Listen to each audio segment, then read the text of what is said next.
So the 80-20 rule allows you to stay on track with your efforts to better health and fat loss, whilst also being able to live your life. There's always going to be circumstances where you're either going to want to eat something that you enjoy, or you're not going to have another option.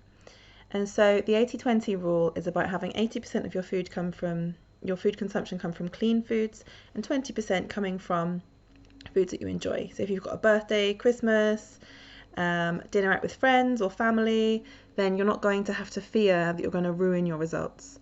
Most people go into their diets with an all or nothing mindset, and they think that they have to eat 100% perfectly in order to see results. This then leads to them, let's say, sticking to it for a week or two before feeling like they can't take it anymore, they're not enjoying it, and then they end up binging, which is what we're really trying to prevent with this program. No more binging, no more self-sabotage. This is about creating long-term results and long-term lifestyle habits. Our brains don't like lack.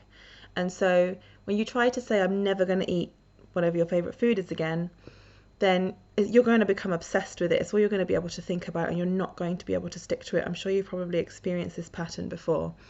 And this is why so many people end up yo-yo dieting. It's because they fall into this trap of thinking they have to be perfect and they just cannot stick with it. So there are multiple ways you can do the 80-20 rule. You can have a small treat every single day if you want to, making sure obviously that the rest of your food for that day is staying on track. You could have something slightly bigger once a week, or you could have something much bigger once a month, or any kind of variation of that. You could do maybe something twice a week or twice a month, whatever works for you. The idea is that you do it intentionally and you do it without guilt, and then you just get straight back on track again the next day or the next meal, however you've set it up. This way you can stick with it for life. You're not going to fall off the wagon for the most part. It's going to happen at some point, it's just life. But this is going to really help you stick with this for good. This is going to get you off the yo-yo diet train. This is going to stop you from having to keep jumping into fad diets. And so it's really powerful. The other way I like to look at this is seeing it as like a sliding scale. So if you've got the best nutrition ever, perfectly clean paleo with no deviations at 10, and then you've got complete junk food, nothing else, just a complete trash diet at 1, then you want to kind of be aiming for, my camera's backwards, so this is really weird. You want to be kind of aiming for being between, say, 7 and 10. So you're always aiming for 10, but you give yourself the leeway to slide back down to 7, let's say, maybe 6.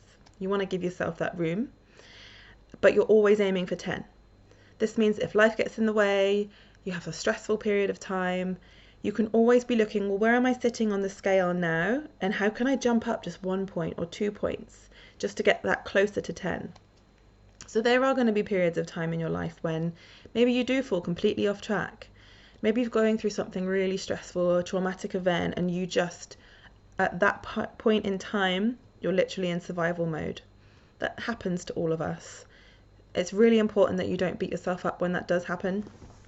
But if you say, okay, right now I'm sitting at like a 4, my diet's really bad, I'm buying convenience food, I'm ordering takeaways, I'm just trying to survive right now, you're going to feel that in your physical body, and you're going to feel that in your mindset and your mood and everything.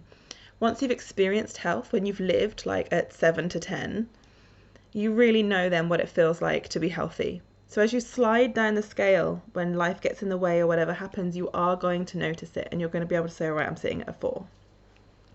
So maybe to get up to a 5, you say, right, today I'm just going to put a really healthy meal in the slow cooker so that by this evening, dinner's sorted, I don't have to think about it, I can just serve it, and that's done.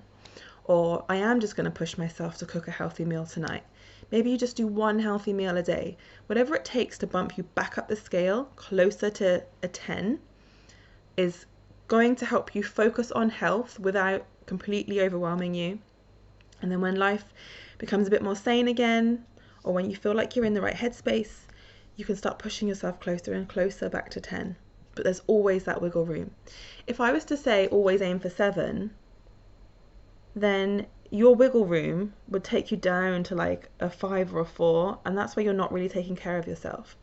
So by aiming for 10, but giving yourself the wiggle room for 7 or 6 at a push, then you've got that space, but you're always going to be doing the best you can.